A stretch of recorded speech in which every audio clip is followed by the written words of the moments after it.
Hey guys, sorry about the weird layout for today's video, but I am currently out of town, but I still wanted to get footage for this video, and I didn't record any beforehand, so I'm working with what I've got at the moment. But hey, to make up for it, look, it's a doggo. The internet likes those, right? I know it's not a cat, but again, working with what I got. Hey. Anyways, on with the intro. Hey guys, it's Mandals, here to ask which legendary Pokemon are my all-time favorites. And by favorite, I of course mean best, because my opinion is fact and you should deal with it. Just kidding, this video is obviously very opinionated, so feel free to disagree with me. As far as this vid goes, it's pretty straightforward. You all know what legendary Pokemon are, I think.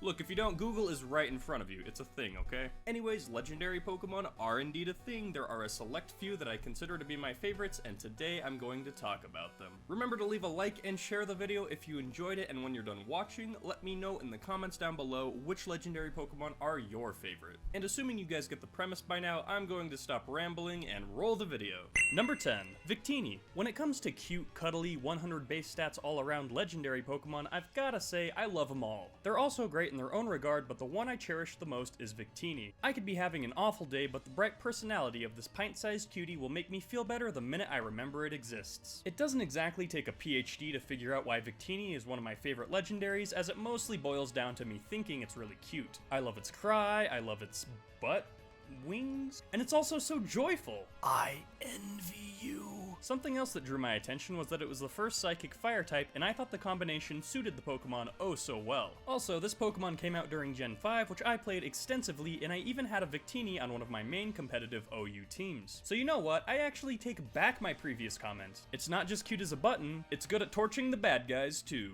Number 9. Dialga. When you're coming up with a list about awesome legendary Pokemon, it'd be borderline foolish to not include the Master of Time itself, Dialga. Also, bonus points. It's a dragon. Time Dragon. That's like something that all of us as kids fantasize of. He's a dragon, but he's also made of metal, and he can travel through time? Like, hot damn, are we certain that this Pokemon didn't debut in a Power Rangers episode? Aside from an amazing concept, I also like that Dialga is one sexy looking beast. The blue really complements the Pokemon Silver bits, and the plates of metal stylishly blend with this quadruped space dragon very well. I mean, for Pete's sake, Dialga looks like something that Flash Gordon or He-Man would ride into battle. And honestly, if that hasn't got you sold, I don't know what will convince you. Maybe the sweet Dragon Steel type combo? Hell, I think that's pretty rad. Now, if only the Pokemon didn't sound like the embodiment of death when it's sent out.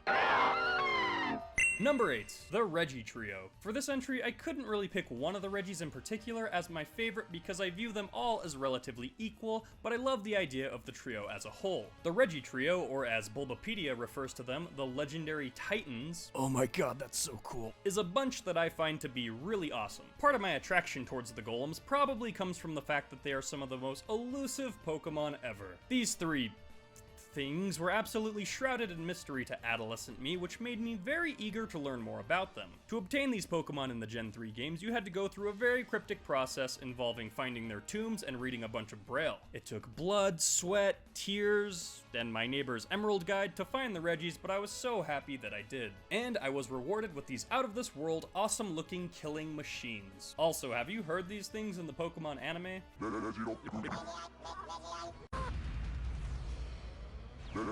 So flippin' cool. Number 7, Zekrom. You'd be hard-pressed to find someone that doesn't find Zekrom to be cool-looking, so let's start with the fact that Zekrom is really f***ing cool-looking. The color black looks incredibly suave for this dragon, and the blue highlights are small, yet dazzling at the same time. But there's still a question that remains. Why is Zekrom's tail blue like that? It's 'cause he's charging up electricity, son. That's right, this dark, powerful dragon also comes equipped with a built-in generator. There's basically a jet turbine attached to its ass. At least, that's how I assume this guy flies. And think about how cool it'd be to have a Zekrom around. You'd be like, oh heck, my phone's out of juice, but he'd be like, don't worry buddy, I got you, and you'd both live happily ever after. Seriously though, it's a Dragon Electric type, and that is just too good, at least in my opinion, to pass up. Also, as mentioned with Victini's case, it really helps that Zekrom debuted in Black and White, games that I absolutely adore. And last, he's got that sweet yin-yang theme going on, which I dig as well. Number 6, Darkrai. Darkrai might seem like the edgiest edgelord in all of Edgetown, but in actuality, well, Actually, this Pokemon is pretty edgy. But hey, if liking Darkrai makes me an Evanescence-loving 12-year-old, then so be it, because I am absolutely in love with Darkrai. Everything from the Pokemon's concept to little things like the Pokemon's cry are all just so great. Just listen. Unsettling, yet awesome! If you're unfamiliar, Darkrai is basically the embodiment of nightmares, lulling people to sleep at will and keeping them in fever dream-filled comas. Not a particularly charming fellow, but I dig this nevertheless. I also dig that it's a pure dark type, which of course isn't that fancy, but it's not seen too often, and it fits the Pokemon well in my opinion. Also, spoiler alert if you haven't played Pokemon Mystery Dungeon Explorers of Time and Darkness and Sky, Darkrai was a really cool sinister villain in those games. And last, most people despise the Pokemon for its dark void spamming, but I think this is lots of fun to use. Besides, quit crying, it was nerfed beyond repair in Sun and Moon. Never forget.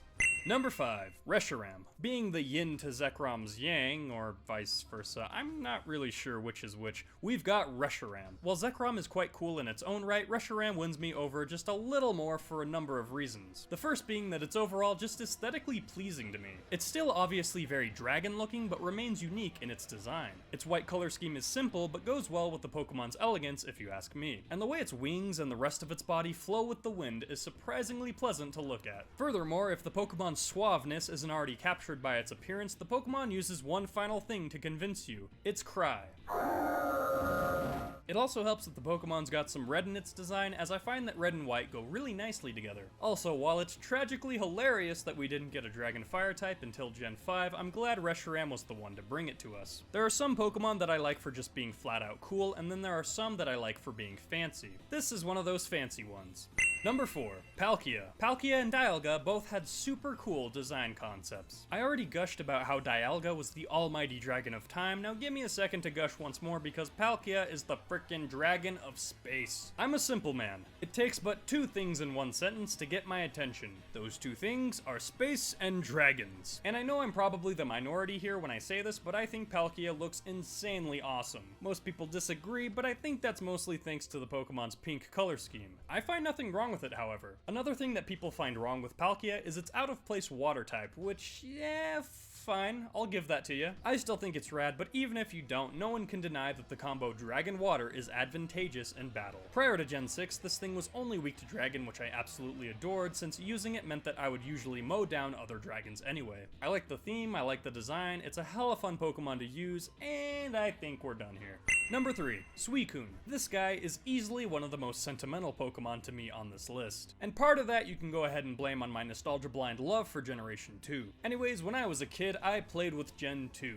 A lot. So obviously you would assume that I eventually picked up myself Pokemon Crystal version. Well, ding ding ding, you're right to assume that. And Suicune being the game's mascot made 7-year-old me go, "Whoa, it's so strong, it's on the box, I gotta have it, oh my god!" This bastard was elusive, but I eventually got my hands on it, and Suicune quickly became one of my favorite Pokemon in all of Crystal version. It was super strong and could use all of the annoying water-type HMs that none of my other members could use. What's not to love? Looking past my childhood, I still really think the Pokemon's design holds up. It's got a certain elegance to it, sorta like Reshiram, that just has me hooked. And lastly, the Pokemon quickly became my main in Pokken Tournament, so I've got to thank it for that too.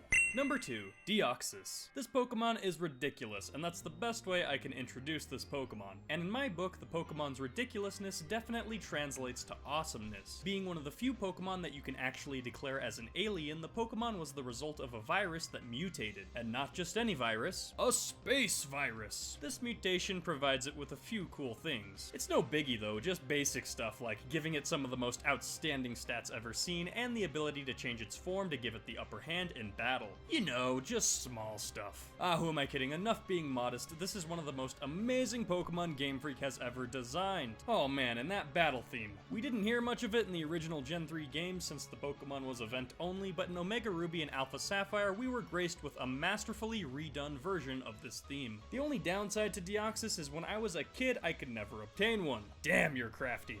Hey you, yeah you, here's a quick honorable mention. Those of you who saw my Sun and Moon favorite Pokemon vid are probably wondering where Necrozma is. Trust me, I love the guy, and he probs would have made number 11 if this was that kind of video. Got it? Cool. Shaman is pretty awesome too. It's really cute. Moving on. Number 1, Lugia. Sorry for dumping more nostalgia blindness onto y'all, but the fact is, Lugia makes me one nostalgic dude. And I don't think I have to remind you of why. Gen 2 is my f***ing jam! Once I got my tiny little hands onto a copy of Silver version, I knew right away that I needed that majestic looking creature on the box's art. It was unlike anything I had seen in my previous Pokemon adventures. I remember looking tirelessly for the Pokemon as a young lad, but after navigating through those Whirlpool Islands for what felt like an eternity, I finally got my hands on the Pokemon. I was absolutely ecstatic. It was a psychic flying type that even knew Hydro Pump, and that was enough for young me. I was also really in love with Lugia's signature move, Aeroblast. Nowadays I still appreciate the Pokemon's design, but I'm also rather fond of its tanking capabilities due to multiscale. Lastly, Lugia became the mascot of another one of my all-time favorite games, Pokemon XD, and took a shadowy appearance. Shadow Lugia is the bomb. That's all that really needs to be said. Thanks for watching, guys. Remember that I also have a Twitter and Twitch account, and you should follow me on those platforms if you want to be updated or just see more of my content. Speaking of more content, there's some more below for you to click on, and you could subscribe if you haven't done so already to stay up to date on all of my latest vids. That's all for now, guys, and until next time, peace.